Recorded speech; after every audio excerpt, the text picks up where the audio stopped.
Now it's time for Whispers, your number one source for all things paranormal, with your hosts Jordan Klein and Nick Queen, and produced by the lovely Lola Miller.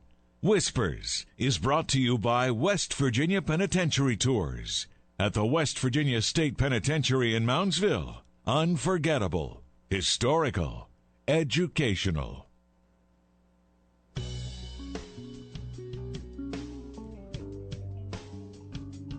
Hello, everybody, and welcome to Whispers Radio here on AM 1600 WKKX, the Valley's Watchdog, and UPRN, the UFO Paranormal Radio Network. It is 6:10.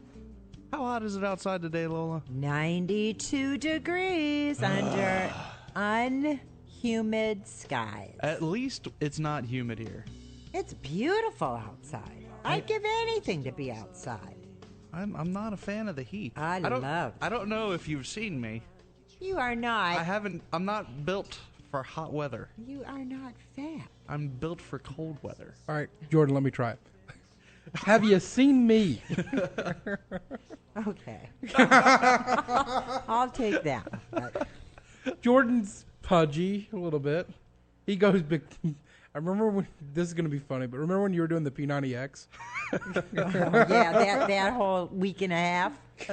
I did it for 2 weeks? I did a month. I did a month twice.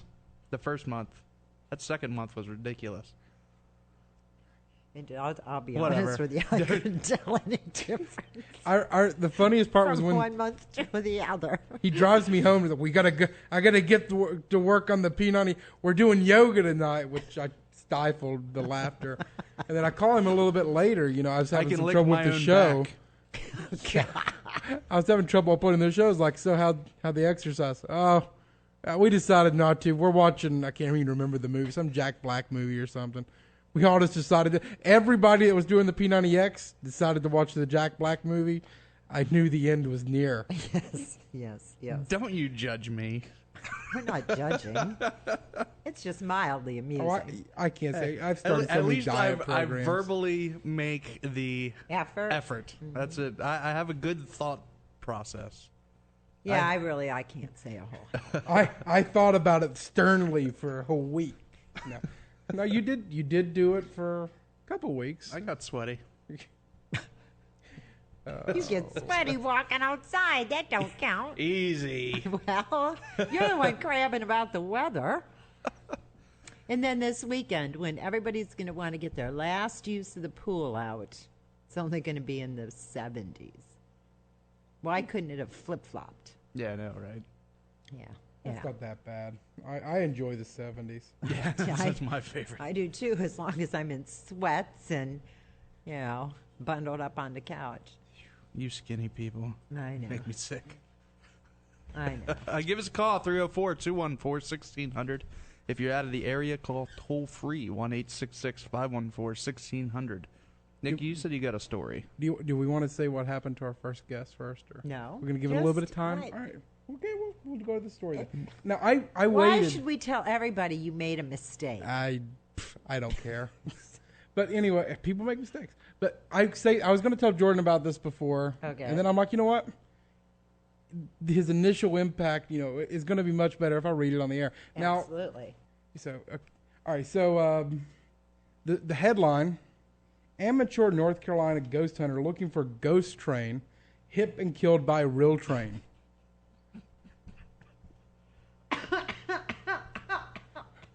It's not. Lola's got, it's not funny. Stuff's coming through my nose. It's not It's funny, not but funny, it but is. At first thought, it's kind of humorous.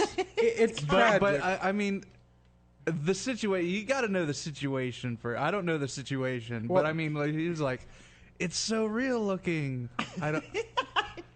I'm going to get all kinds of hate mail. Going through his head, What? not to move. I mean, ghost train or not. It's like if you're on the tracks, can't you? I mean, they don't go that fast. Okay, let me. Like, I can almost see the could. ghost light coming, and it's vibrating the ghost rails. See, I'm going to let you go for a little bit longer, then I'm going to make you feel really bad. I don't don't think you can. I already feel bad, and I don't. know as soon as I click on my email button, I've probably already got you're hate getting mail. hate mail. I'm sure of it. I'm not even the one laughing. You are. But I've been here all day. I'm allowed. Lola's gone to the point where she's just gone. I'm in autopilot right now. You have no excuse. So let me try to make you feel a little bad. Okay, what happened? And I'm not going to read the whole thing, but I will read the first paragraph or two. All right, let's go. A man who was with about a dozen people who were looking for a legendary ghost train in Iredell County, that's Statesville, North Carolina, Okay. was hit by a locomotive and killed early Friday morning. The incident happened on a train trestle at 2:45 near the 900 block of Buffalo Shoals. Then I'll skip a little bit. It says the train was rounding a curve and approaching a trestle over Boston Creek just prior to Buffalo Shoals Road when it struck a man on the trestle. So what happened was Did he get stuck? They were all running, and I guess he couldn't make it off in time. Why? So. Tell me. I grew up around train tracks Sure. and trestles and things. If you're ghost hunting, you're obviously from the area. Mm-hmm. You know when trains are coming. Why would you be on a trestle? Well, they were investigating due to the anniversary of a train wreck that happened on this same area in 1891. It's even more so. It's already happened once. Well, the other one was a Jordan, wreck. But you're yeah. just not laughing out loud. He's laughing, people. He's laughing. I wish the video was working. He's gonna say something like, "Lola, this is tragic. You need to stop." He's going to make me out to be the bad guy. in Which this. it is Lola. tragic. Can't do it. I'm sorry, but that takes no sense at all. Once That again, that poor man didn't see it coming. I'll be the voice. You've got to pay attention This if you're is ghost scary. hunting. He's the voice of reason. That's scary. Well, I've already had my laugh. But you've got to pay attention. We talk about going into the prison to be careful. It's a prison, there's some racket. If you're hunting a ghost train, stay off of the train. It's a train. It's a train trestle. It reminded me of Stand By Me. I don't know why.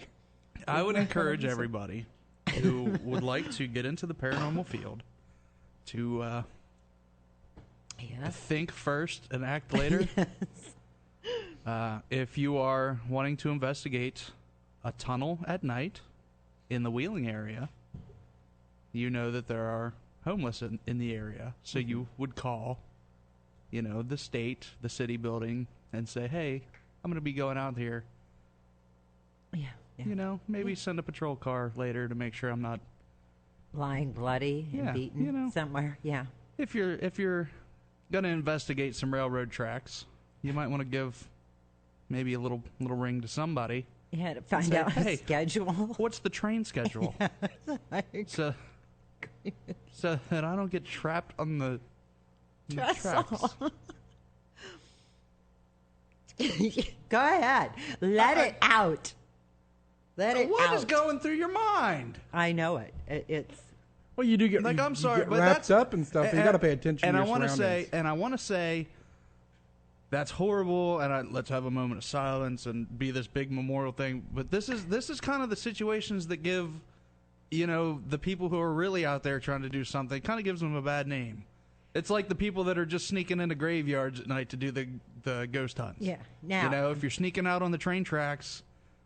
do you really want like a playing Russian ghost roulette. train to go through you anyway?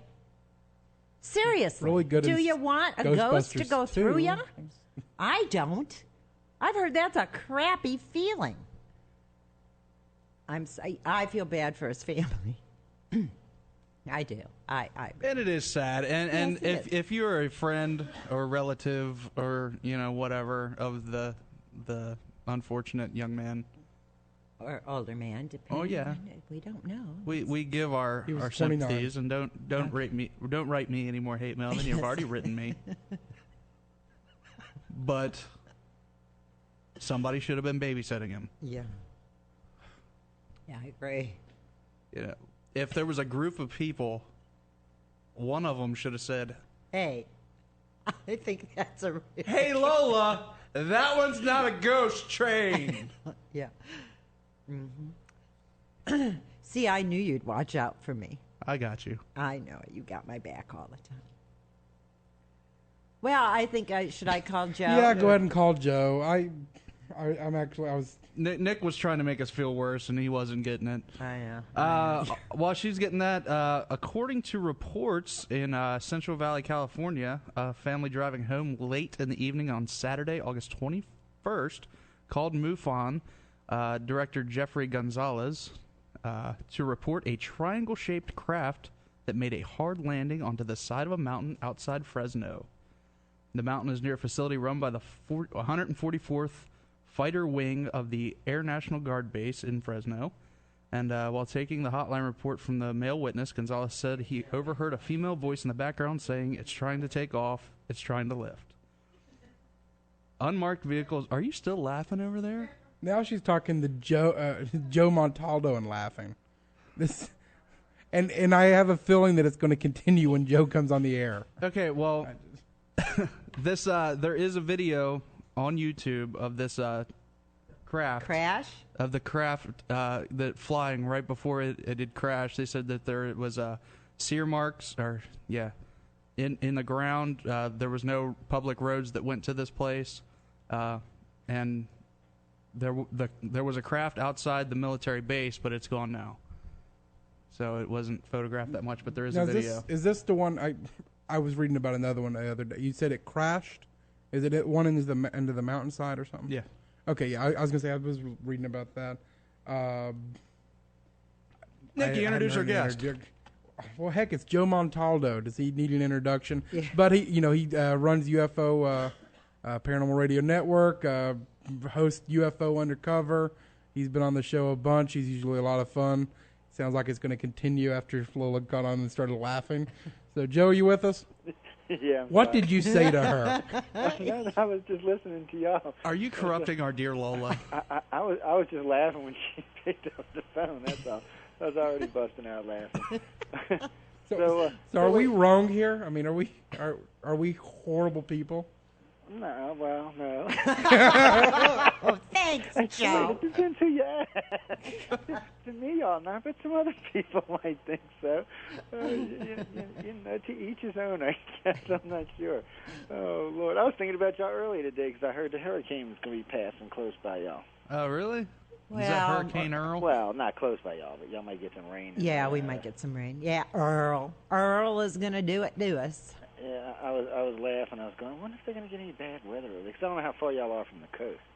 Well, we're 6 hours, 7 hours. But We're over by Pittsburgh. We're like an hour east of Pittsburgh. Oh, well, Yeah. y'all way up West. there. Y'all Yankees, damn. yeah. we're No. not. I know where the Mason-Dixon line is, though. Yeah, we I can actually drive have to it. Yes. Oh, man. I'll send you a picture one day. I'm waiting to see some ghosty pictures, man. Come on. I can't get anybody to send me any good ghost pictures. I tell you what, I got a picture on our in our email. Sammy the Bull that comes here, he brought in a picture that he saw. You got that one?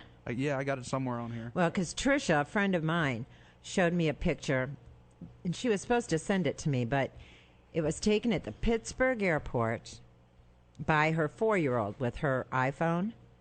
And it wasn't until she was down and trying to clear them off of the pictures off her phone. And, it'll have that little blurb, "Are you sure you want to delete this?" She saw that and then looked just above it. This picture is remarkable.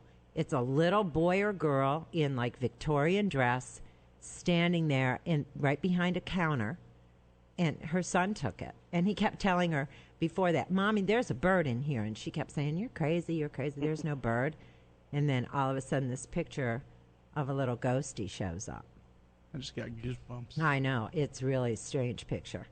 I've been looking for something good. I'll tell you something. We found a video by accident. We were filming in Honey Island Swamp. We were actually out UFO hunting, by the way. And we were filming this road coming down.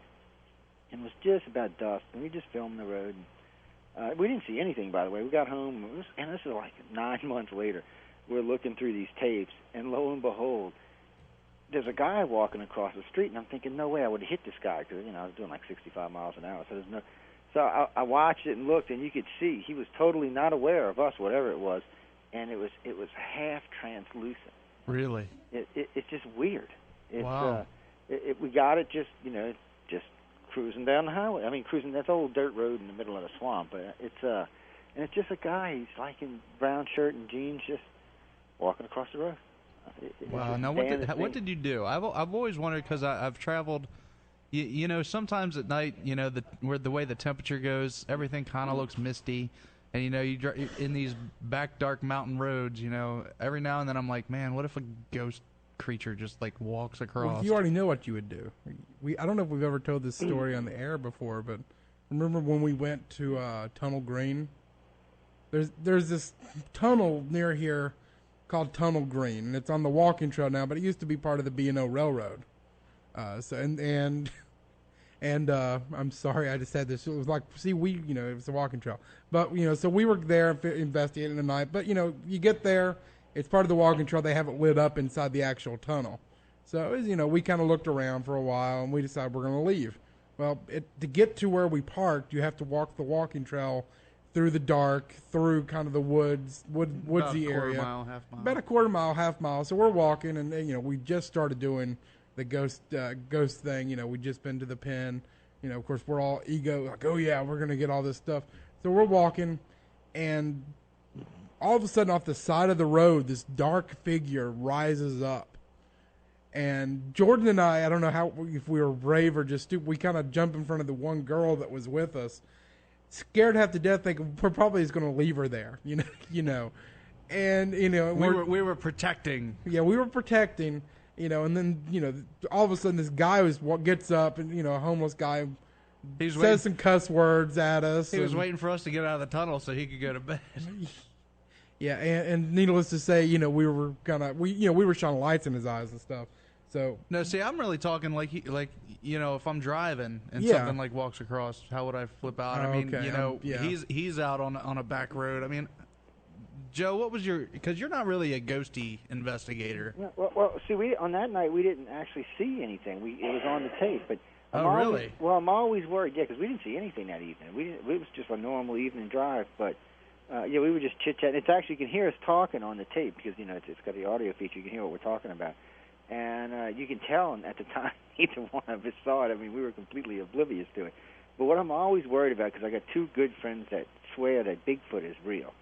And he's like, Joe, you're always in prime Bigfoot country. You're going to see a Bigfoot. Now, look, I've been in the swamp for 40 years. I've never seen Bigfoot. So. But still, I'm not going to rule him out. But, I'm thinking sometimes, because I'm doing 70, 80 miles an hour sometimes on these lonely, dark roads in the middle of nowhere. And if he just stepped out, I don't even think I'd have time to stop. It'd be a la shish kebab Bigfoot or something. Because you don't really have time to react. And we have seen things like out near the NASA facility. You'll be cruising out, the speed limit's 70 miles an hour, and it's a two-lane road in the middle of nowhere, and you're cruising out, and you're headed towards NASA's at the end of this road. Actually, the city of NASA is at the end of this road, I should say. Oh, wow. And it's a big, huge facility. It's one of the biggest NASA facilities there are. And you're cruising down there, and the way the road is set up and the way the swamp is, the mist has a tendency to come up the road, and as it swirls up, it kind of makes figures in the road as you're going down it. Now, if you're not, used to seeing it, it looks like somebody standing in a damn road. Wow. It just looks like somebody standing there. But it's actually not. But you do hear weird things back there, like horses screaming, and it's a weird, spooky place, man. That's the place, if y'all ever come down, there's about a 250-year-old cemetery back there with a bunch of children's graves in it. Really? That is just... So freaky weird. Do you really think it's a horse screaming, or do you think it's I don't. We don't know what it is. It just we've been out there now on about 7, 8 occasions with different groups, because we've got in groups, and a couple of times we were out watching the meteor showers because it's really dark out there, and you just hear this, and it's coming from the NASA facility. It's definitely coming from the Stennis facility. Wow. And it just sounds like something in horrific pain, but. In a way, it sounds like a horse, but then in a way, it doesn't. It's weird. But fortunately for me, there's been many people that have heard it, so at least I know I'm not totally insane. And on the other side of that is where we seen the black thing. Really? Yeah, that's the thing that ran up in the car. That still freaks me out. So I wonder if they have like an alien hanging out down there. Well, no, but on the backside of NASA, we did a lot of sky watching back there. You're 11 miles back in the swamp. Just to give you off of interstate, you're 11 miles back in the swamp. You're actually on NASA reserve land when you're back there. Wow. So you're way back there. Well, you're standing there, right, and it's quiet, and you can feel the ground vibrating. And then as you're sitting there listening, you can actually hear the hum. I mean, whatever these are, whatever's running out there in the middle of nowhere, it's big. It's got to be coming off a part of it somewhere near where they test the rocket engines, but it's big, whatever it is. And you can just kind of feel, because it's so swampy out there, the water kind of carries a vibration. But we've seen many, many, many sightings back there, from UFOs to black triangles to several other things besides that. But the black thing just is the black thing. It's the only way I can describe it. It's just the black thing. We've got about 120 reports around the United States of this thing. Really? And all it is, it's black on black. It's the only reason you even notice it. It's because it reflects light. If you're looking in, like if you've looked in the woods before, or into like when you're at the jail looking into one of the black cells, and the back of the cell is just black. Yeah. Mm-hmm. Well, the black actually moves forward. That's the first thing you notice. But if you have any light source in your hand, or like on the taillights of our car, it reflects. So as it's moving forward, you see that the red's coming closer because it's reflecting off, so you know the blackness is moving. And it's hard to explain. It's one of the damnedest, scariest damn things I've ever seen. That's what they wrote that song about in the beginning of my show, where they said I was shooting. That's what I was shooting at. I was shooting at the damn thing. It's scary. Any effect? Or? No, actually, the bullet didn't have effect, but the light seemed to have an effect. Mm-hmm. When I noticed, because I was, to make a long story short, I was doing about 100 down this swampy gravel road, locked up the brakes, kind of slid up the side of this hill, and just let the car kind of drop on top of another road. And as it did, I reached out the side of the window with the pistol and just popped off around. And I knew the bullet went right through without hitting anything, but for some reason when the muzzle flash came out, because everything was kind of in slow motion, when I saw the muzzle flash, it kind of highlighted it. It kind of gave it a silhouette, and you could see that the silhouette just kind of stopped at the bottom of the hump on the road where it came up. A week later, there was a report of two high school kids making out, and one of them's got a bullet wound. No, it followed us all the way. It followed us all the way out to interstate. It got just before we got to interstate. There's a cattle guard, and it wouldn't cross the cattle guard. But it's also where the NASA facility ends. It stopped right there, and it stayed right there. We watched it as we drove off. Wonder what they got out there. I don't know, but it freaked the hell out of me. But I came home that night. I was ranting. I was on the internet ranting like a fool. I was just ranting all over. So it's the same night it happened. It's like 2 o'clock in the morning. I'm ranting to everybody I could find on the internet. After about 2 or 3 weeks, because when I was hosting Wake Up USA, I got on the air. I started getting phone calls about people who had seen it in places like Arizona or New Mexico or other states, Florida. I was like, what the hell is going on here? I think it's a figment of our imagination. It's a horrifically unreal fear. I've been in some hairy, scary places, and I have never felt fear like that. And it was an unnatural fear, because even when I felt the fear, I realized it wasn't trying to get me, because when I was going down the road flying fast, it stayed within 15 feet of the back of my car. When I came up the hump, it actually stopped. When I got back on the road, every time I slowed down to cross one of the bridges, it slowed down. So it was adjusting its speed to me. So if it really wanted to catch me, it could have. So I realized that, but the fear, it's just unreal. Everybody I talk to says the same thing. Whether they're on bicycles, walking, or driving, they say the sense of fear is unreal, and it feels like a threat, and it feels like it's going to get you, but it never actually does. It's almost like it's a warning or something. It's freaky weird. I hope y'all never experience it. So it's like, it sounds like almost like an innate kind of fear, like it's like somebody reached into your head and just turned the fear knob all the way to full. See, it kind of reminds me. Have you ever read H.P. Lovecraft? Cthulhu and all those kind of, and it's stories of kind of like this just pure evil. And of course these are cosmic evil, but and that's the kind of the feeling that some of the people get when they're confronted with it is this just first off got to run away as quick as possible, never come back, never and all the just unnatural terror at what they're sensing.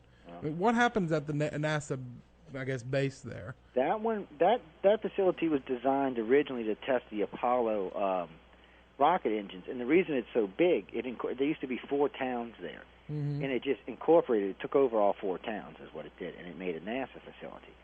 And even today, sometimes when they test the big engines, like the ones they use to bring the shuttle up, you can hear it. Well, you can actually feel the vibration all the way to New Orleans.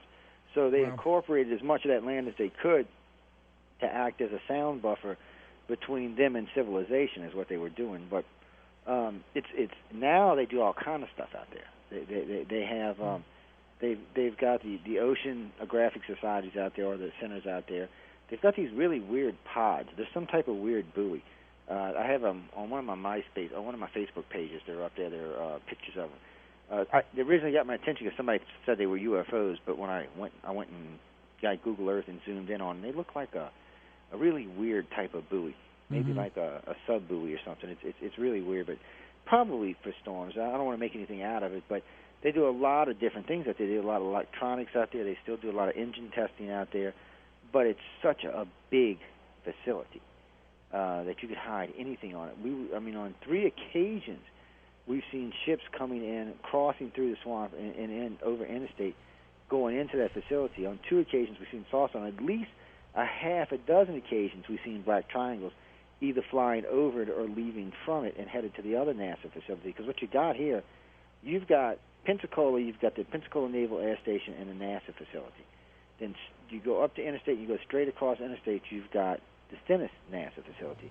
You drop straight down south, you get the Michoud NASA facility, and the only thing standing between Michoud and Pensacola, Florida, is the Gulf of Mexico. So it's an ideal place for testing. There's nothing north of interstate. It's all wilderness. So the only times they got to really worry about being seen is when they're crossing an interstate somewhere, which is only at 3 points, and 90% of the time people aren't looking up.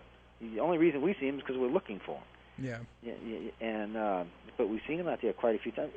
For us, we've been real lucky in this because on many occasions I've had people come down from other states, and other friends of ours or other investigators or other organizations for that matter, and they've been with us when we've had sightings. So we've been really lucky in the fact that there's always been somebody extra, somebody didn't know this or wasn't affiliated with us that actually had the sightings. Like doing Katrina, in that very spot, we've seen a saucer. It was a saucer, a triangle, and an F-16 following each other. Well, there was 3 of us out there that night. One was from Canada, one was from Texas, one was from Louisiana. So it's all independent corroboration of sightings.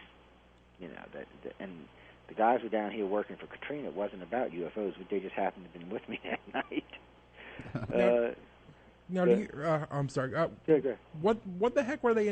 Are you talking about in the middle of Katrina happening, or? No. These were people who came down to a construction company in New Orleans. Okay.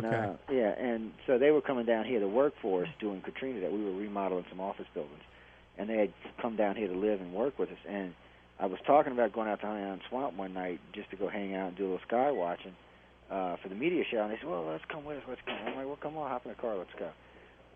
And I drug them out there, and sure enough, while we were sitting out there, they came one of these days, I'm coming down there and going sky watching with you. Well, I tell you what, don't get scared, because a lot of times, like on that particular night, we lost.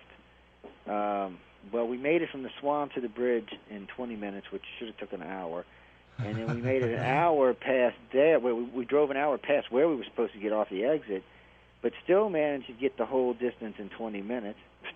I'll never figure that one out. And altogether, though, it's like we lost 45 minutes on one side of the trip and gained 2 hours on the other side of the trip. Wow. It's just weird. And see, we're real sticklers about time. When we get in the car and stuff, first thing we do, we check the time, and usually somebody will write it down and we'll keep track.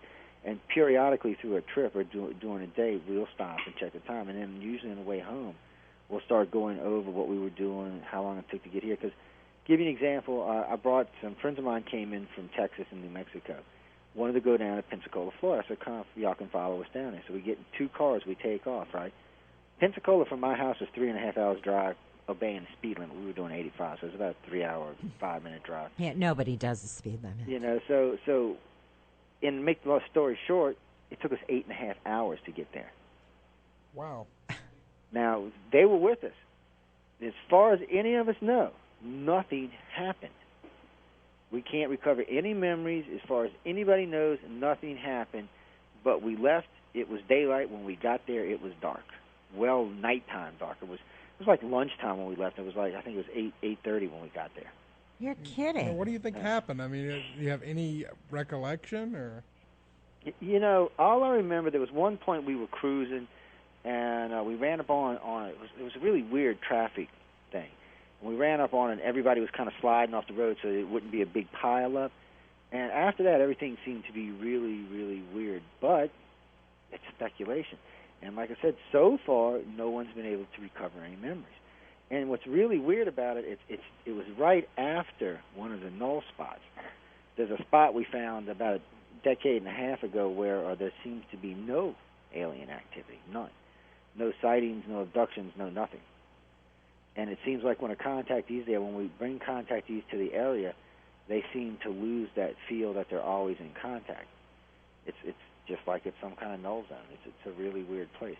And we use it for resetting contactees. Ones that have been having really bad abductions and can't seem to shake the field. Usually if you bring them there, it gives them enough free time for their mind to kind of reset itself. That's worked really well over the years for quite a few. I can literally probably name about 30 contactees that would swear by it. But it was right after that, and still nobody knows what happened. Nobody. It's several times. I mean, there was one time, just recently, Linda and I had gone on a ride down. We were going to St. George Island, which is about 5.5, 6 hours from here. Well, somehow or another, we went. This is crazy. We left the house to go. We were going to spend the weekend in Florida.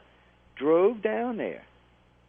Somehow or another, spent the day driving around down there, and then drove all the way home that night. Spent, 24 hours in the car, and wasn't even sore when we got out of it. Yeah, I'm not buying that one either.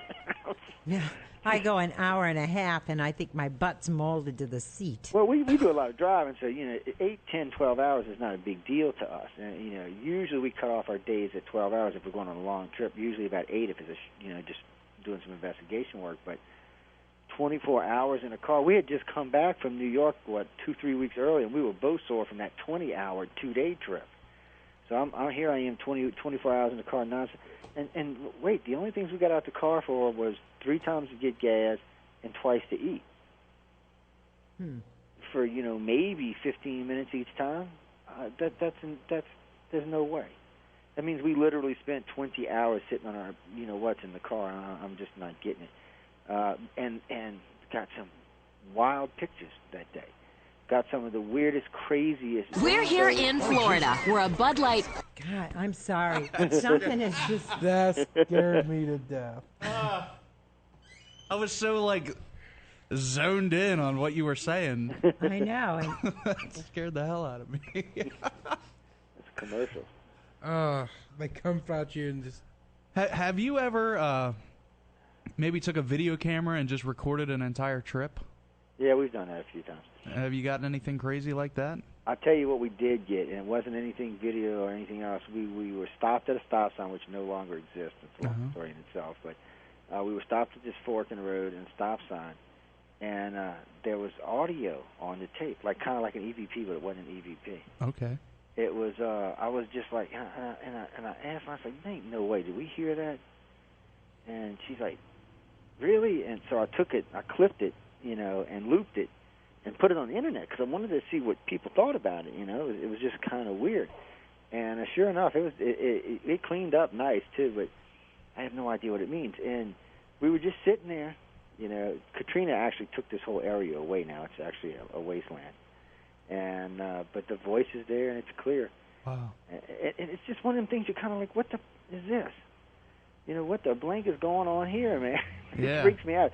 And somewhere I still have it. I'll have to find it one day and send you a copy of it. But it's only a couple of words, and it's just there. What it says is it's over, and you can see the video because the video is running. You can see the dashboard of my car and the stars through the windshield of my car because the camera was just kind of sitting down, and but you can hear it clear as day, and everybody freaks out on it, and the voice is just kind of just. it just sounds like it's detached from reality. Well, you're going to have to email that to us. It freaked me out, and it was. But see, we find stuff because we do a lot of videotaping. Yeah. And what happens is sometimes we'll end up with 15, 20, 30 hours of videotaping, and one night I'll grab the camcorder and all the videotape, and we'll get in the bedroom and get on the big screen TV and get everything set up, and we'll sit there and start going through all the videotape. Like we went to the casino one night. We spent the weekend at the casino, and I was taking pictures out the window and videotaping out the window. And I wasn't really paying attention. I was taking pictures when I got home. It's raining, so it made a bunch of those little orbs all over everything. Yeah, yeah. Well, in the midst of the orbs was these little red ones that were flying around. Oh, yeah? It's over the Biloxi Bay, so you knew it wasn't anything because there's water right there. It wasn't anything driving, any cars or anything. And it's just about 3 of them. And you can see them at first. They just look like little red round lights. But then the 2 pictures after that, they're doing some kind of, it's like they're moving so fast that you can see the color traces like a... the trails? Yeah, but it's like a prism, the colors behind it. It folds out into about 5 colors. And it just does these weird things. And then in the last picture, it just kind of opens up like a starburst. Like, actually, the better description, if you've ever seen a drop hit water and then the water pops up and makes that little like upside down crown, that's what it looks like. I have no idea what exactly it was, but it was a great photo. Maybe it was hitting another one of them black things you saw. I don't know. It was over the middle of nothing. I was kind of out there. The black thing still scares me. I'd rather not have to see one again. And I figured all it was, to be totally honest, was it's one of those things. There was something going on, maybe a mass abduction, maybe a landing or something, and they didn't want us in the area. Now, how big was it? The black thing. When I first seen it come up behind a car, I'd want to say it was probably 20 or 30 feet squared. Even though it wasn't actually a square, it was more like a misty cloud or something. Okay, so you don't think it was a creature? You think it was like a wall? No, I think it was kind of. At first, it took a shape like a cloud or something moving forward. Like the smoke monster from Lost. Yeah, it was kind of something. Yeah. Okay. And then. Oh my God, that would have scared me silly then. So as the car got to move, it kind of congealed a little bit more. You could see it kind of tightening up a little bit in the reflection from the taillights in the car, and it got a little smaller and it was moving faster. But it was still kind of like a blob. I mean, it was freaky. When it got to the road, it had kind of taken on more of I want to say a human-ness, Bigfootish, arms, legs, kind of. So it kind of went into a humanoid-like shape. But it was huge. It had, it was way bigger than my car was, and it just freaked me out. And when I'm cruising, because it's hard to explain unless you've been back here. Now you weren't smoking anything, were you? I wish I would have been that night. It might have freaked me out as bad. And, see, usually that's the first question everybody asks me. You should ask that question, too, by the way. But, more on that one, you should see, were you eating any of the magic mushrooms back there that night? We've had like the MUFON state director back there with us one night. We were playing with lasers trying to track UFOs like dummies. By the way, don't do that unless you want to get visited. Really, I'm serious. But anyways, I don't know what happened that night, but there was like 5 or 6 of us. Everybody got freaked out. We jumped in the cars. We're flying down these roads, and there's like hogs and deers and owls and all kind of stuff jumping out in the roads, right? But the 2 cars behind us weren't seeing them. I was like, okay, that was just really good LSD. I was Let's like, just face it. I was like, what the blank is going on? It's just weird back there, and it can be as fun as exhilarating as it can be scary. That's what's so wild about going back there. And you may not have an experience, but a friend of mine was down here, and we didn't see anything. He was with us one night. We didn't see anything, but he said the sheer fear of being that far back in the Honey Island Swamp was enough for him. He was like, he's like, it is so scary back here. He says, dude, there's panthers and bears and alligators. I said, yeah, but they're not going to bother you. I said, you only got to worry about the Honey Island Swamp Monster or E.T. Or NASA government might come millab you or something. See, that's what I would be afraid of. Yeah, the government, not anything else. I think the millab thing is what it scares me the most with the whole situation. Just the government you can't even trust, and they're just taking you. There's been a couple occasions where we're pretty sure they got us. Once out there where I told you we heard horses screaming. Yeah. Me and Linda and Gia, who host Dawn of Shades, was out there. And she was with us. We heard the horses screaming. And then all of a sudden we seen this just white, bright light. Next thing I know, we're driving on the interstate going to Waffle House. I'm like, well, okay, this is kind of strange. Well, we all get in Waffle House, right? And everybody's in a totally different mood. Everybody's totally saying totally different stuff. And Gia's like sitting over here, yeah, it's okay, it's all right, it's okay, it's okay. Linda's giggling her butt off like she just watched us both get probed or something. Wow. And I'm kind of like, did something really just happen? And it was weird. But see, some of that we picked up under regression, and some of it came back naturally, but some of it was regressed. That was definitely a MILAB, and it was like the night driving through West Virginia when we entered the tunnel going south and came out going north. Well, that's just West Virginia. Yeah, well, We do that here. Yeah. Look, I got to say it's absolutely beautiful up there, but well, because when we went up to New York this last time, we went through Virginia. Oh, yeah. It's not near as pretty as it is going through West Virginia. Agreed. We couldn't figure out what the difference was, and then I realized we weren't going through West Virginia because we had to pick up a friend of ours in West Virginia last time, and it took us like 4 hours in and then 4 hours out. But that was just crazy. Now, what part of West Virginia are we talking about? I don't. It's 4. Well, it took 4 hours from her house to get to D.C. Right. So I don't. You know, that's the best I Eastern can do. Panhandle. Something Yeah, like that, probably. yeah. And she's Now, when you were taken with the MILAB stuff, is there any memory of, I want to say, like, were you just, like, sitting in one direction and all of a sudden you were sitting in the next direction? I mean, was there any, like... Well, there's been some. I mean, we've recovered memories. Some of the stuff that's happened in Honey Island, some of the stuff that happened in Pensacola, and some of the stuff that happened out west. But we haven't recovered anything from what happened in Virginia or when we left D.C. Nobody, because it happened. That whole trip was weird. Because look at it like this. I haven't driven in snow in like 28 years, right? Yeah. So we leave D.C. X conference, like the second X conference. We leave D.C. We're driving. I'm taking her home in West Virginia. We're on top of some mountains, and we had started snowing sideways. I mean, the snow's blowing at 70 miles an hour. So here's Joe. He's driving 75. The snow's blowing 70. Like I said, I haven't driven. Somehow or another, Linda and Gia both managed to fall asleep with me driving in the snow. You probably passed out. And but yet, Joyce and I were laughing the entire time, nonstop, just bawling, laughing, and we just couldn't stop laughing. And we got her home. Somehow managed not to kill us. I'm not sure how that happened. Really, because I mean, come on, the last time I had driven in snow was when I was in the military in Tennessee, and that was like at least 26 years before that. Well, if it says it's going to snow out here, Nick starts crying, so I know how you're feeling. I don't even leave the house. And I'm driving a big old rental van I'd never driven before. I still don't know how it didn't kill us. But there was something wrong about that whole thing. And then when we got to Joyce's house to drop her off, Gia got out the car and she's looking for her shoe. Well, one shoe's still on. The other shoe, somehow or another, is completely on the other side of the car, up underneath the seat, inside the springs. Oh, my gosh. So we're all kind of like, well, that's impossible because she was asleep on the other side of the car the whole time. I'm like, whoa, wait a minute. So we don't know. And then we left there. We checked into the hotel that night. And then when we left the hotel, we were headed south, going home, and going down. We got in the tunnel, headed south, going south. Come out the other side of the tunnel. First exit said north. I'm like, now, was there any time lapse? Not that we could tell. There did see the problem with that is we all thought there might have been 45 minutes or an hour, but we weren't really tracking the time. Yeah. Because we were just cruising and we were just watching, where we should be at what time, And the only thing that even gave it away a little bit was, we got off the interstate, we got back on, but it only really felt like we had lost whatever time it took to drive through the tunnel and make the turnaround and come back through the tunnel again. And since, we'd had to go, in order to mess up this bad, we'd had to go through the tunnel, come back through the tunnel, and then go back through the tunnel again. And so that was impossible, so we're still trying to figure out what happened. But no one's recovered any memories from it, no one. There's just nothing.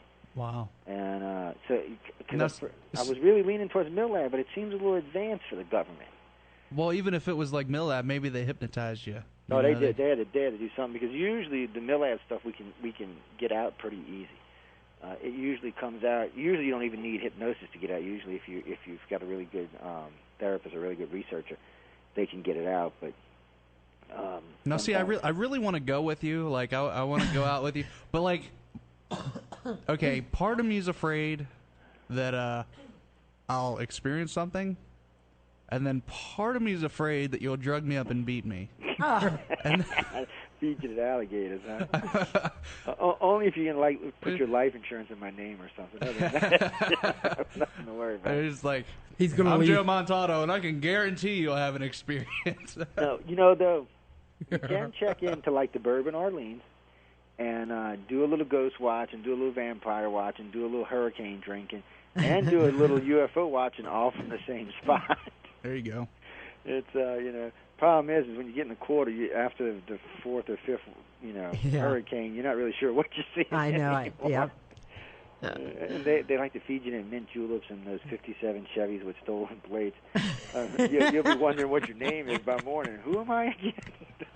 Hey, I've been down there with people that's exactly what's happened. The next morning you find them and they're going, I have no idea. Well, unless you're, and the bad part is because locals are alcoholics by nature.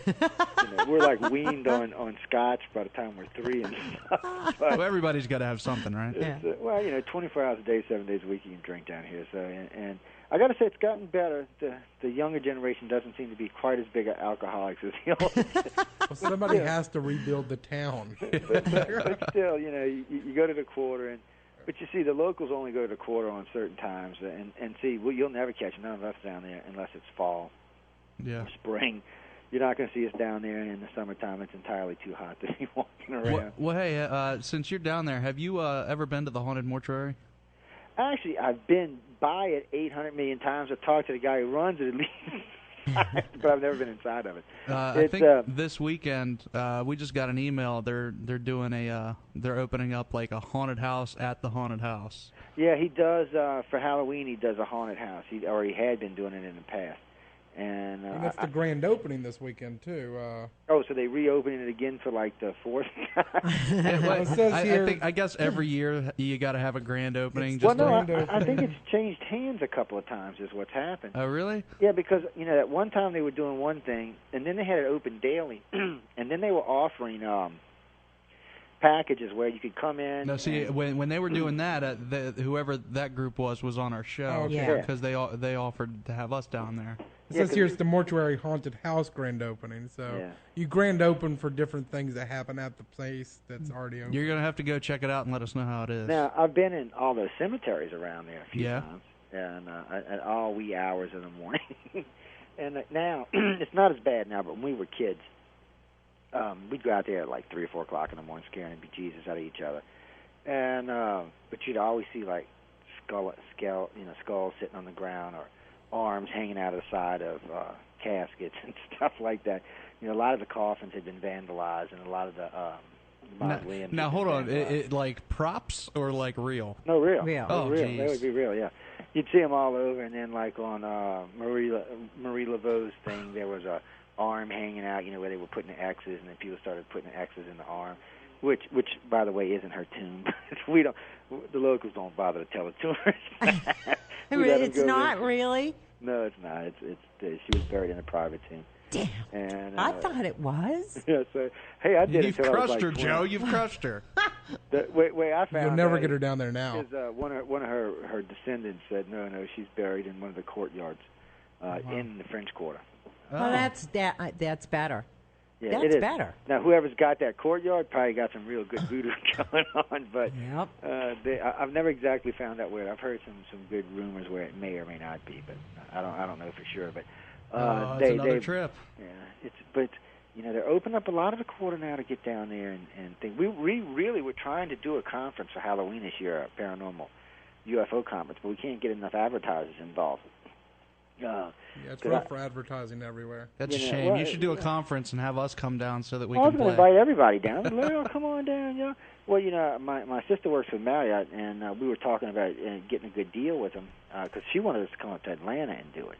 There we go. And I can do a trip to Atlanta, too. What about you, Lo? Yeah, I can do a trip anywhere. I asked a bunch of people about what I did was I put it up on Facebook. Where would you rather go, Atlanta or New Orleans? And, of course, New Orleans won hands down.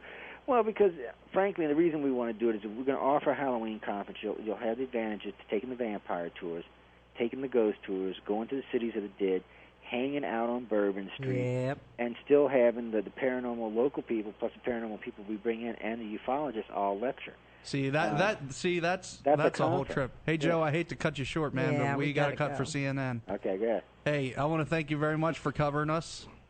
We love having you. I always love coming to talk with you. Every time you come on the show, I want to come visit. I know. Like you make me want to be abducted. Not really. Yeah. All right, Joe Montaldo, everybody, you can check him out. He is the runner of the UFO Paranormal Radio Network and has several shows on there. Yeah. Joe, thank you very much. Thanks, Joe. Thanks, guys. Appreciate it. See ya. See you, Joe. Bye-bye. All right, everybody, you're listening to Whispers Radio. Hang tight. It's time for CNN News. We'll be right back. My mind gets you out of sight.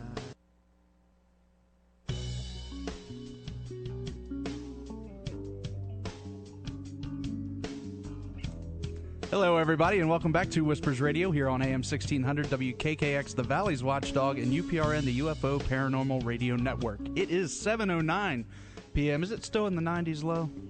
I would venture to say yes, it is. I could be You a could good look on your app. a good host and look for myself. 90 degrees and sunny. I already looked. That's what Nick's for. Beautiful Give us a call, 304-214-1600. If you're out of the area, 1-866-514-1600. I got 88. Either way, Yeah, you're cold. it's better. 88's better than 90. See, we'll let you believe that, Jordan. Yeah, We'll let you- I wish update it to was see. right here where it says 72. That's to fake you out really bad. That didn't come out well. Okay. Never mind. Introduce our guest, Nikki. Well, actually, you I'll know do this. it. Go ahead. Our guest tonight, Mr. Damodara, or is it Damodara or Damodar? Damodara Dasa. He is going to talk to us today about the Krishna belief of liberated souls. Is that correct? Am I saying this right? I think that's correct. Okay. Now tell us about. See, I got to adjust. We usually don't have people in the studio. We just talk on the phone. When, I guess, someone in your faith dies, they're cremated, correct? Is the way I'm understanding it? Just about everyone. Someone who's considered a liberated soul is generally not cremated. They are buried. Okay. Now, what happens with, like, what's the difference? I'm not too informed on all this, so. The difference is that if in this life our existence becomes thoroughly spiritualized, then the body is considered to be of spiritual substance as well. And the body is put in salt and buried. Now, why exactly do they use salt? Is that because it's kind of pure, or It's a preservative. preserved? Okay, that makes sense. Yeah. So how do you know? I guess is there a kind of a test to find out whether or not the soul's liberated before that happen? Before they die or upon death? Do you I guess people get together and decide on that? It has to be decided by what is generally called the triangle of truth, that is in the Sanskrit language called Guru, Sadhu, Shastra. Mm-hmm. The Guru is meant to be a liberated soul Okay. who is capable of teaching others how to walk the path of liberation. The Shastra is a Sanskrit word for scripture. Mm-hmm. And Sadhu means the tradition of holy persons who have gone before us and shown the way. So Okay. if all three of those concur on certain spiritual principles, it's considered to be valid. So in the various scriptures of the world, it is described what are the symptoms of someone who is liberated. It is described how they act, how they talk, the effect they have on others, their tastes, their inclinations. So if someone fits into that description, they're considered to be liberated. That kind of reminds me. Are you familiar with Maslow's hierarchy of needs? I am familiar. I think he had 10 levels, didn't he? I can't remember. Is it 10 or is it 10? I'm pretty sure. I'm looking at the person that went through psychology classes just to make sure. But I know the last level is you become self-actualized, that Right. that you can I guess transcend your needs to I guess focus on and but you're familiar I guess spiritual or other people's needs perhaps. Would that be kind of the same thing in a sense? Very similar. I believe he began with simple things such as being safe, and then gradually one is able to develop their personality in such a way that they're able to contribute more and more to society, etc. And ultimately one is meant to become self-realized or self-actualized. And also in the yoga traditions, there are 7 aspects of personality which are described: safety and security, nurturance and creativity. In the 3rd level, self-will, determination. In the heart, compassion, empathy. Here, in the throat, communication. In the 3rd eye, between the eyebrows, mind, intelligence, ego are centered. And then at the top of the head, full spiritual realization takes place. Now, I'm guessing not that many people are liberated souls before, at least in your faith, before they die. This is a very rare thing. It is a very rare thing. Okay, so I mean, have you ever met any? I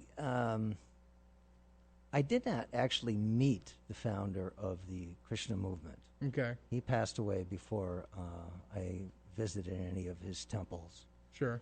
I have met a few other people that impressed me as being extremely elevated and extremely exalted, but I'm not really in a position to judge whether they were fully They might be liberated. on the way to it then. Right. Okay, so now When go ahead. I believe when Rita and I were talking before we had you on, when the soul hasn't moved on, it tries to re-enter the body.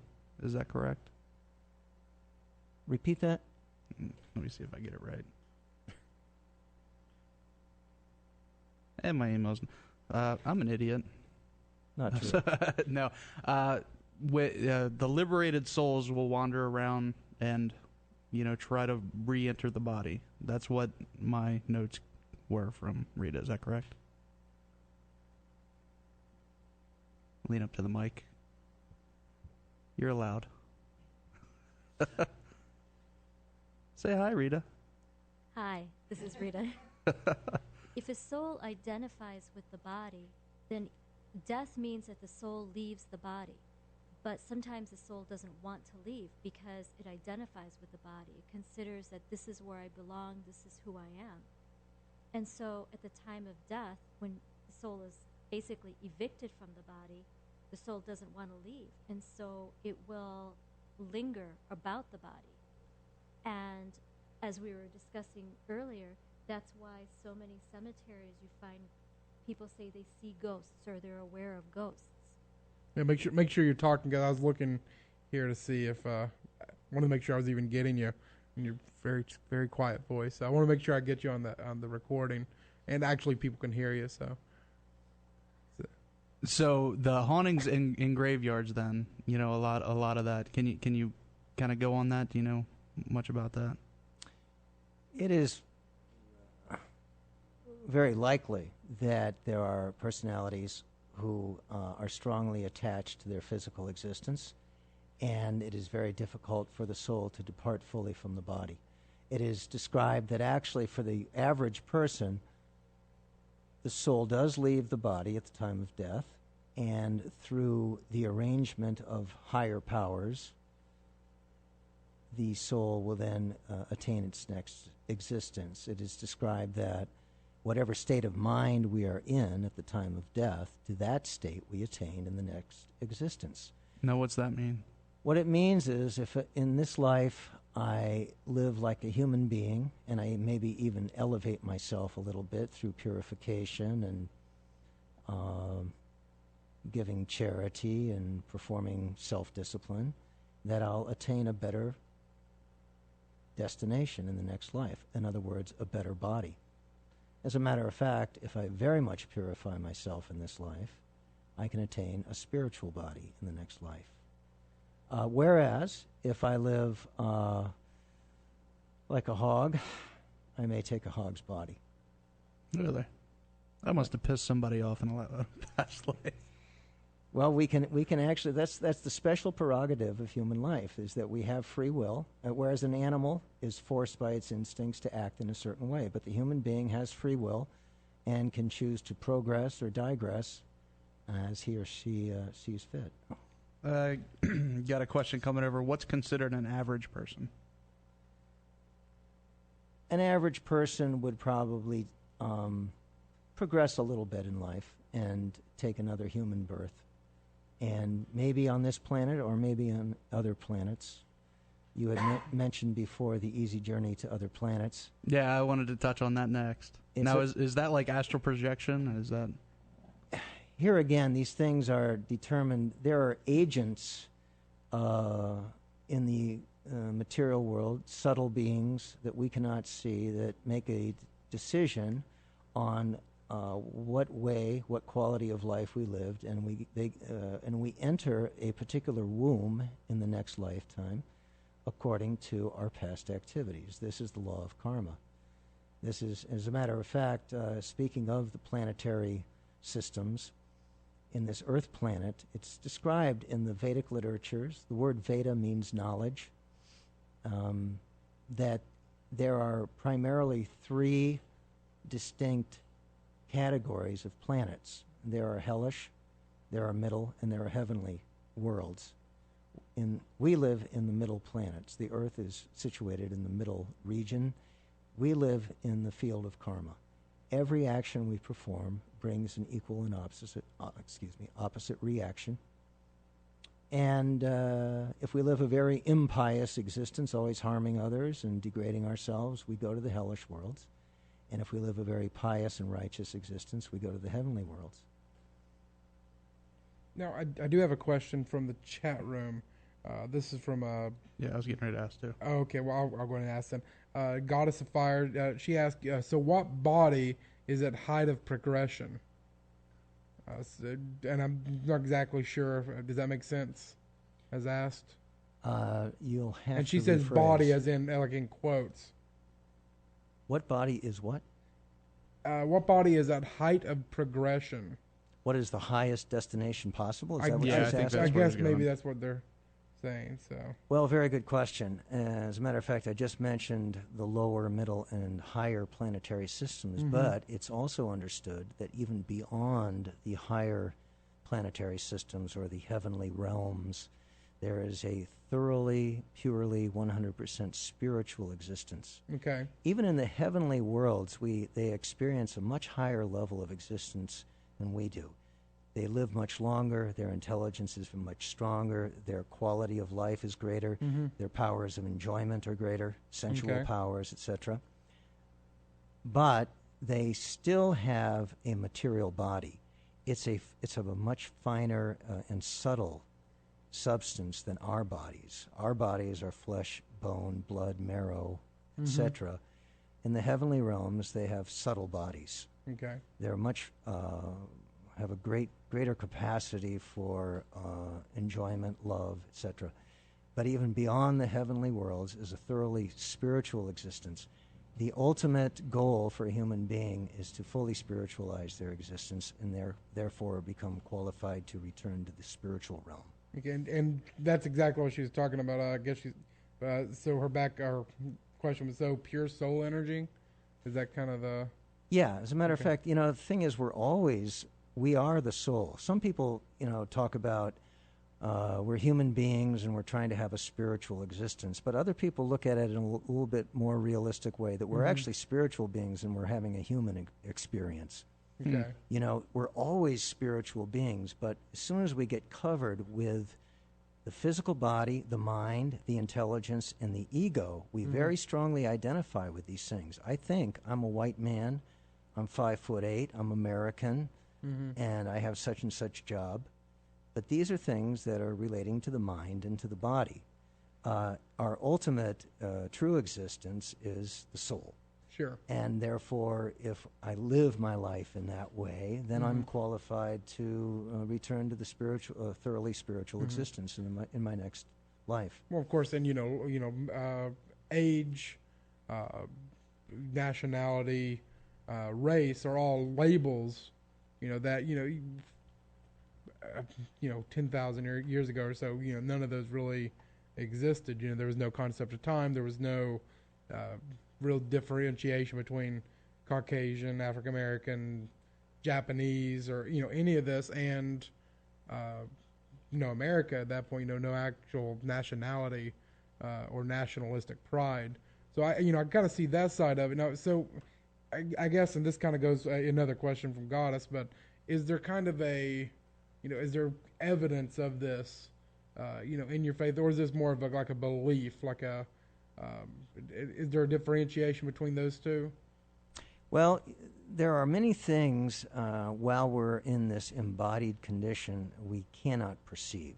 We're very, very limited. Even our senses are very limited. We don't know even what's going on the other side of this wall. Sure.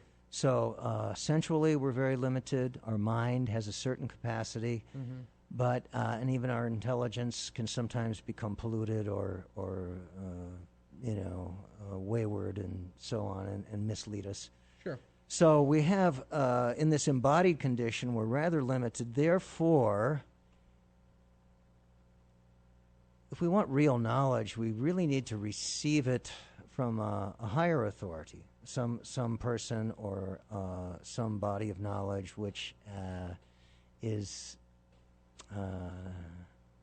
we need to hear it from persons who have gone before us and have experienced these things and that have left a body of information for us, so that we can learn in that way. Now, I guess this kind of goes away from what we're talking about, but not really. I mean, I know that the Hare Krishna faith. Let me make sure I get all these right. Springs from Hindu, correct? No. Okay, actually. is it Buddhism? Well, I guess that's my It's first question. very, very closely associated with Hinduism. Okay. However, and as a matter of fact, most people in the world today, maybe there's 1 billion people or so that consider themselves Hindus. And they would most of them would feel very comfortable coming to a Hare Krishna temple and performing the worship. So in that way, there is a close association. However, modern-day Hinduism is not exactly the faith we practice. What we practice is called the Vaishnav faith. Okay. The word Vaishnav is derived from the word Vishnu. Vishnu is a name of the Supreme Being, as is Krishna. Okay. So the Vaishnava faith precedes Hinduism by centuries and centuries. And the Vaishnava faith has come and gone over the years. Sometimes it's been prevalent and sometimes it is not. So the Vaishnava faith is monotheistic, whereas many modern-day Hindus think there are many gods and that they're all on the same level, et cetera, et cetera. So there's a lot of distinctions, but we do not practice Hinduism. We practice what is called the Vaishnava faith. I wanted to make sure we got kind of the same kind of level then. So now, like I know the Beatles had went to India, and I know George Harrison. What's the song? My Sweet Lord. My Sweet Lord, and he's a Krishna. Right. So was he a Hare Krishna, or I've heard people say, well, he's a Hindu. So was he a Krishna or a Hindu?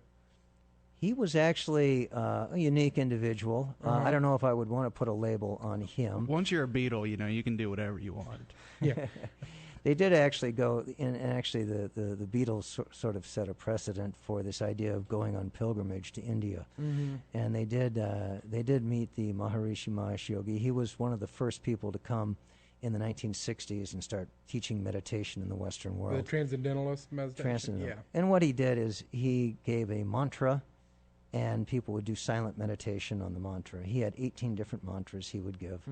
And they talked about different levels of consciousness that could be attained through their meditation, etc. I took initiation into that when I was 18, as a matter of fact. Oh, really? So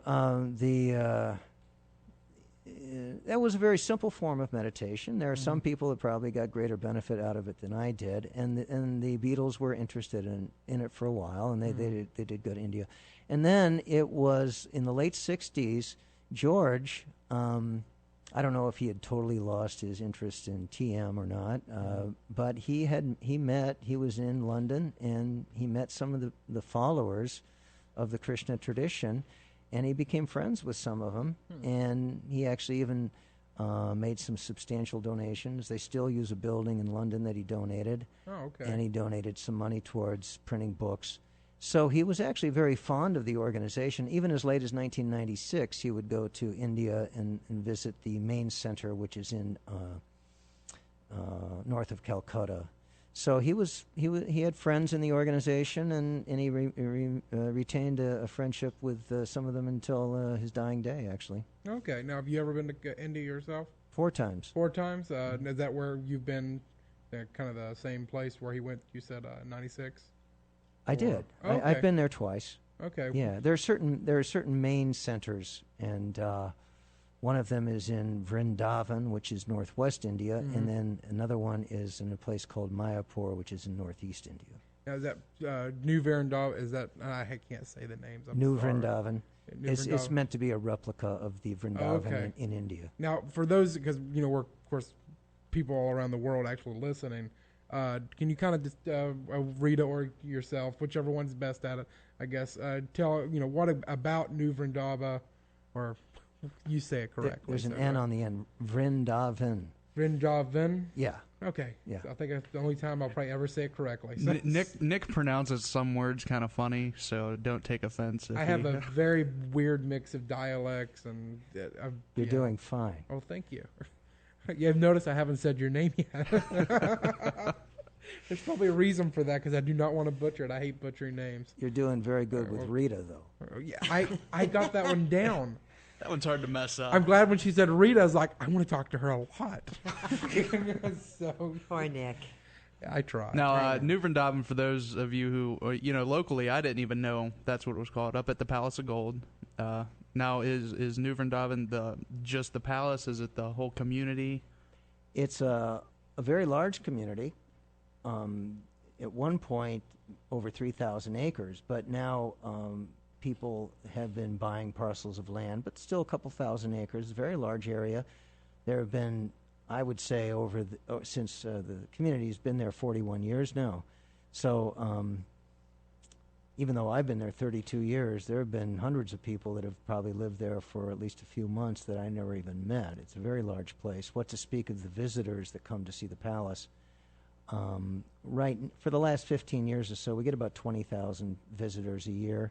Wow. But in the 80s, one year we got about 150,000 just in one summer. So over 1 million people have been there. So it's a large place, and like I say, it's been there 4 decades now.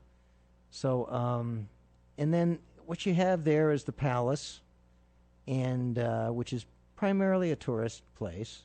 They give tours there, and people give a donation for the tour. And then 0.3 of a mile down the road, there's a large temple of the Vaishnav faith, and then there's a guest lodge. We have lodging for up to about 400 people. Wow. And we have beautiful gardens, and we have a snack bar. I mean, there's a few things to do there. We should amplify that a bit. And free lunch. Actually, I have to say the organization is very good at distributing free food. It really is. It's distributed. I mean, there's 400 centers around the world, and you could go there any time of day practically, and you could get yourself a free plate of food. It's a fact. There's one in Detroit on Jefferson Avenue, right in an area that is borderline. You have the very wealthy on one side, and then some of the worst slum in Detroit on the other side. And yeah, it was always open. If you were hungry and it was later at night, if there was someone there, you were fed. Yeah, that building used to be owned by Lawrence Fisher of Fisher Body, and beautiful mansion. They bought it for $300,000 back around 1970 or something. But actually, they have the neighborhood is very much improved now. Is it? I haven't been there in yeah. about 15 years probably. Well, yeah, the mansion is nice, but I was talking about the small place on Jefferson. It was a very small. Prior to the mansion. Yeah. Right. I had never visited there. That's not a nice neighborhood. And it still isn't, unfortunately. But, yeah, I've seen the mansion by water. So, yeah. Well, we need to take a break, gentlemen and ladies. All right, everybody, you're listening to Whispers Radio. We will be right back after the break. Don't go anywhere.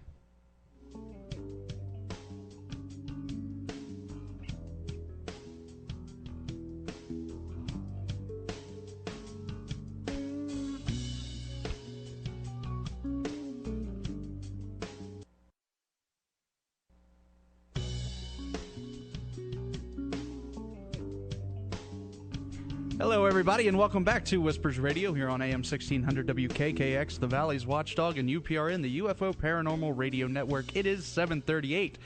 I'm going to say 88 degrees because I like to feel colder. Give us a call, 304-214-1600. If you're out of the area, 1-866-514-1600. Our guest in the studio tonight, Mr. Damodara Dasa. Sorry, see, I'm a little better at the names than Nick is, but it still takes me a minute. And we're just talking about all kinds of stuff. I wanted to ask you, and we talked a little bit over the break, but I want everybody else to get in on it too. We were talking about the easy journey to other planets. And in your beliefs, it's one life to the next.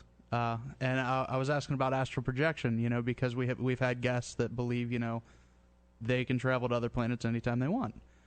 So I was kind of wanting to know what your views with your faith, because I know that you believe in it. So, go ahead. I would answer that by saying that there are different types of paths of yoga. Now, in this Vaishnav tradition, we're actually practicing what is called bhakti yoga. That is the yoga of devotion. Bhakti means devotion. In other words, perfection means that every thought, word, and deed is connected to the original primeval creator of all that be. Now, there are other systems of yoga, such as Raja Yoga, the Eightfold Path, where you begin by certain daily disciplines. You're truthful, you're clean, you study the scriptures, you don't harm other living beings. And then you practice the postures. That's mostly what's being practiced in the Western world today at yoga studios, is the postures. And then once you master the postures, you're meant to master the breath, a little more subtle than the physical postures. And then you withdraw the senses from the sense objects, no more, materialistic endeavors.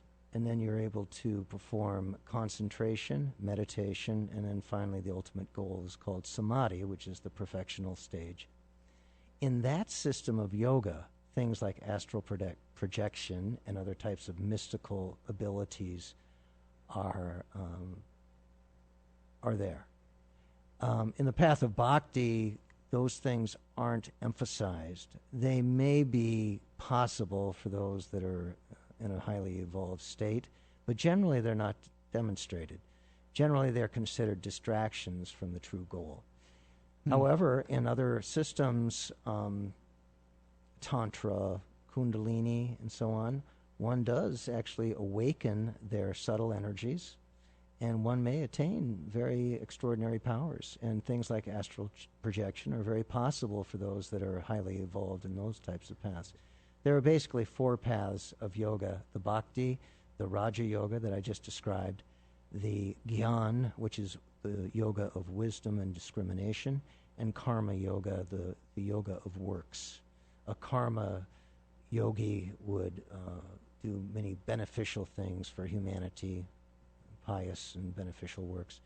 And the Jnani, the yogi of wisdom and discrimination, uses his intelligence to discriminate reality from illusion.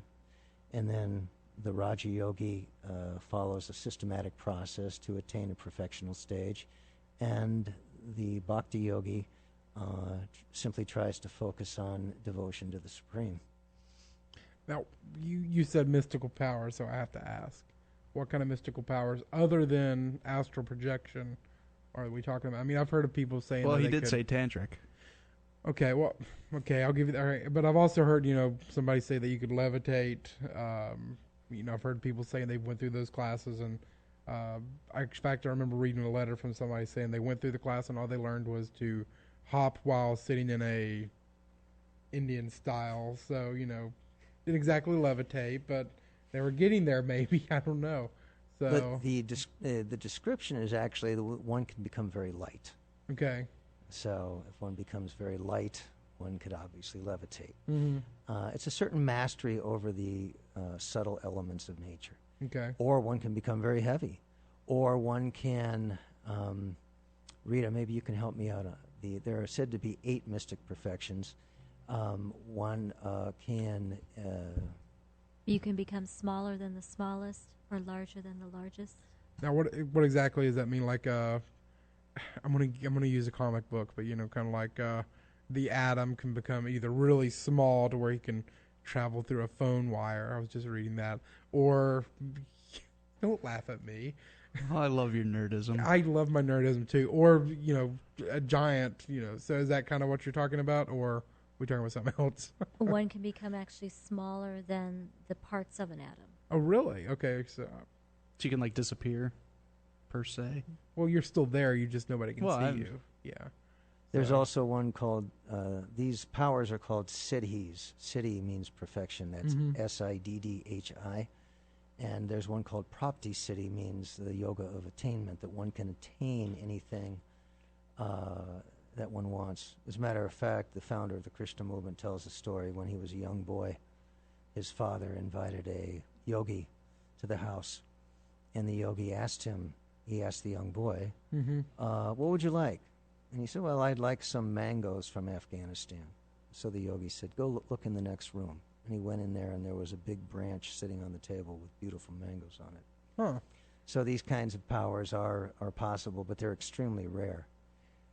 But there are said to be 8, and I'm drawing a blank right. Usually I've memorized I'm looking these things here, in the actually. past, I'm drawing a blank right now. I've looked them up. I'm going to butcher all these, but anima, which is the size of an atom, mahima, expanding one's body to an infinitely large size, garima, infinitely heavy, laghima, almost weightless, prapti, having unrestricted access to all places, prakamya, realizing whatever one desires, and then the last 2, which I was going to ask you about, istva, possessing absolute lordship, and vastva, the power to subjugate all, which would not be good for some people to possess.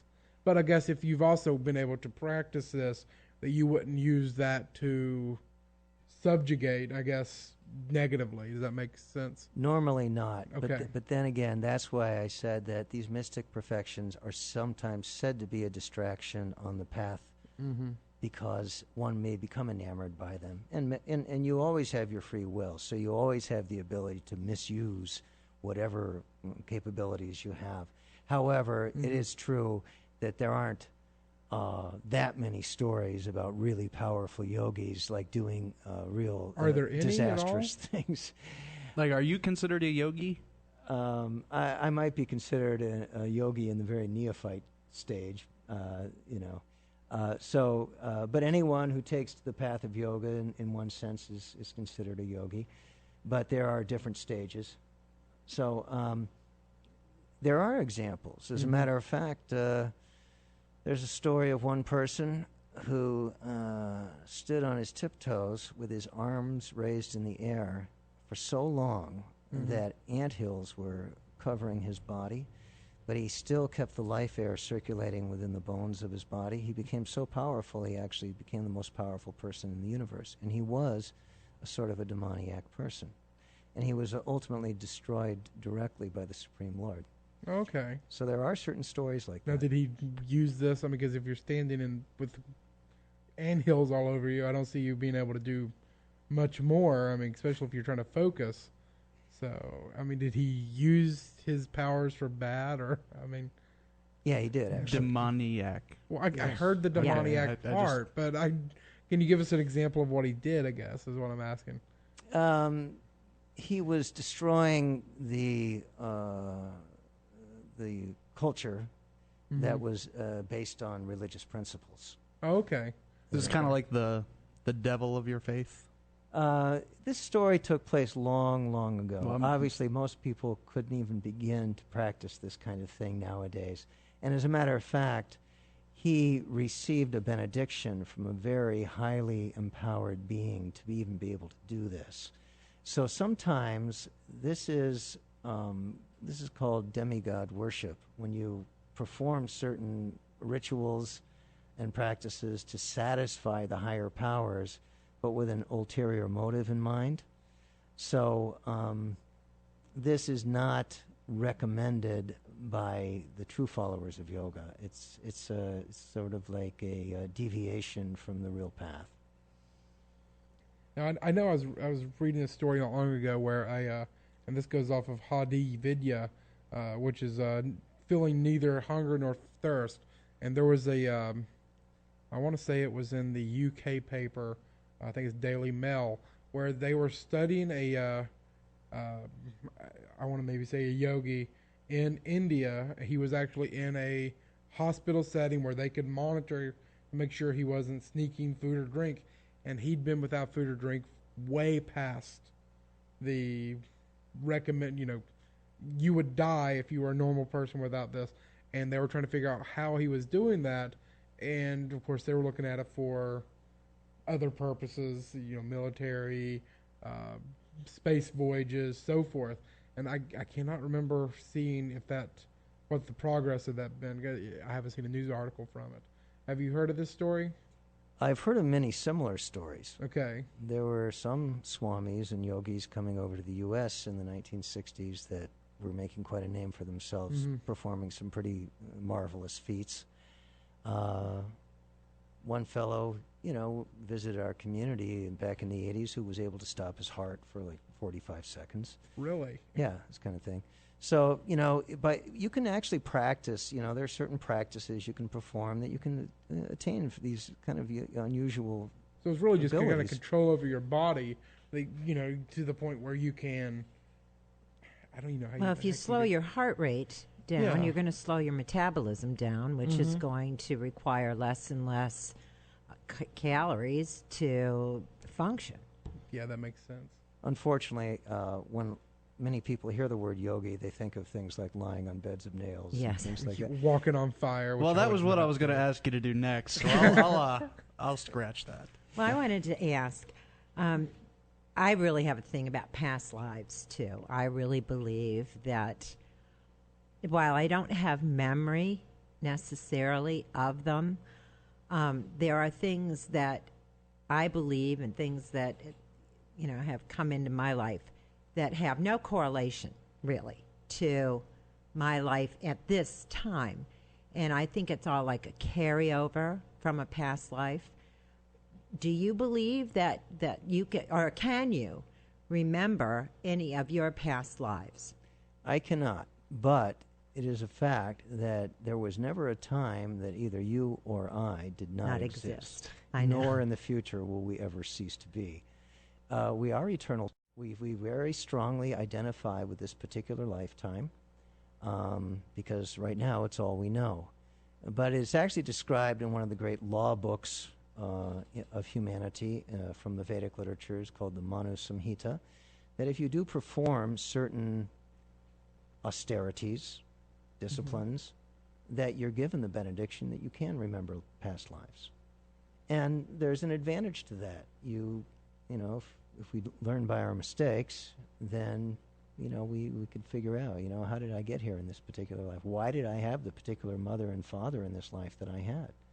Well, I'm thinking even more that the trials that you've gone through in this life, obviously they are there for a reason, and I don't know. I think some people think of them perhaps as even punishments for misdeeds in another life.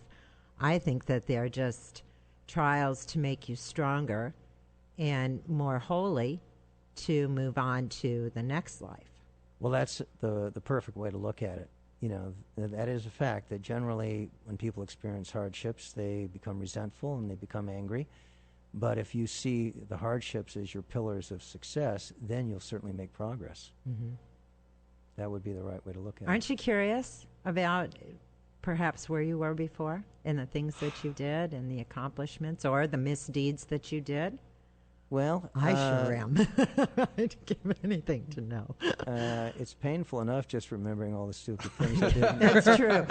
I've always been afraid In this that life, yeah. because there's somebody else's, when I was having my chakras aligned, she was, performing this, and she saw me in like this real ritzy setting and all this kind of stuff, and I'm thinking, damn, I was probably rich then. Do I really want to know about it?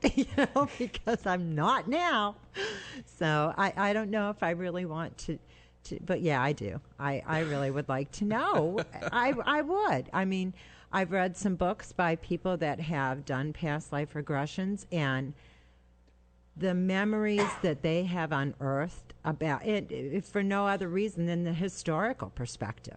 To go back and see what life was really like in past generations, I think is fascinating. Well, see, the thing that's always bothered me with it is everybody that's ever went through the past life regression ends up being very important in their past life. I mean, you know what I'm saying? Like, well, in my past life, I was rich. Rich, or I was. This important person here and this important person. Not everybody can be the same important person, Yeah. And I've heard of so many different people being Hitler. Not everybody can be Hitler. You know what I'm saying? I mean, Wannabe. well, exactly. But that's Well, we had a guest on not too long ago that said there's so many different dimensions that everybody is everybody. Kind of. I think you said everybody's Pocahontas and everybody's. Well, genetic Lincoln. memory, I think, is really what he was getting at, is that, the human race has a certain set of genetic memories that all of us possess, which makes us all of us, But if that makes any sense. Well, We are the world. But if you're, let's say, the dimensions, and does your faith believe in other parallel universes to some degree? I'm not even qualified to begin to speak on that kind of thing. Are you qualified? And I guess no. So, you can say no. Okay, yeah, it's okay. We say no all the time, but it's pretty bad. But if there's parallel universes, if you believe in reincarnation, that you die in one universe and your soul goes to another universe. I hadn't even thought about that. Well, that's you're just reliving. This is like take a nap Groundhog Day. Then you're living the same day go over and home. over and over again. Well, I will say that this universe we live in is considered to be one of many, many, many, many universes. Okay. And there are many, many planets in each and every universe. And like I say, there's a witness. There is a witness to all of our activities, and we don't see that witness, but that witness is making arrangements for our next destination. As biblically speaking, there are many mansions in my Father's house. Each one is intended.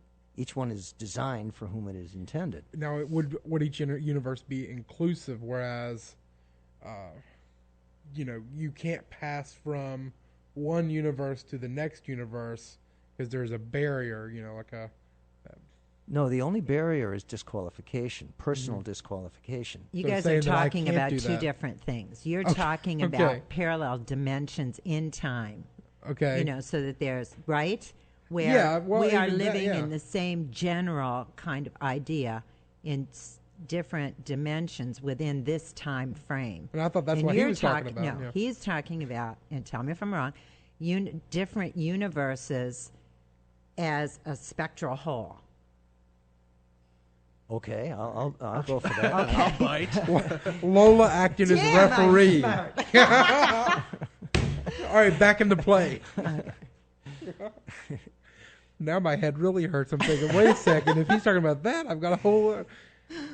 Well, we only have about 2.5 minutes. Let's so. save that for another show, Nick. Yes. You're gonna have to take. I'm going to go home and scribble some notes, and we'll be back. So, Jeez. you have nothing to say, do you? No, on you? I can No. think of a lot. It's a whole other show too. But you can certainly be transported to another universe after this life. And like I said, there are heavenly worlds, there are hellish worlds. What would a heavenly world be like? Like Jupiter? I say, Fear. like I mentioned before, the quality of life is it's just a very much higher quality of existence. You live longer. You have great powers of intelligence, of Like, do you sensual have? power. Are there names for the places, or is it just? There are Janaloka, Maharloka, Tapaloka. The Loka means planet. There are different levels, and when you finally reach the top level, you should be able to qualify yourself to transcend the material realm altogether and return to the spiritual realm. The spiritual realm is said to be our original home. Somehow or another, due to original sin, if you will, or misuse of independence, we have come from the spiritual world into this material realm. And it's our business here to do the needful to rectify ourselves and bring ourselves back to that full spiritual awareness, full spiritual consciousness. That's really interesting. Okay, we go. That's it. I didn't know if you had another question. No. I want to thank you very much, Rita. Thank you too for piping in when. You make it sound so bad. Damodara Dasa. I'm going to go ahead and call you a Yogi too. Yogi Dasa. That's a lot easier to say. Can he just grant that? You know, Does he have this power? here at Whispers Radio, I pull a lot of weight. Yeah. Yeah, he pulls a lot of weight. Not as So, much as me. I do want to thank you very much for coming in, sharing your all your knowledge with us. I've had fun. Nick? All right. Well, next week? Is that what you're saying? Yeah. All right. Yeah. Next week we have Brian Toy talking about The Fixes In, Sports Conspiracies, and Constance Briggs talking about the Encyclopedia of the Unseen World. So, All that's right, next week. everybody. That's all the time we got. Until next week, don't be afraid, only believe.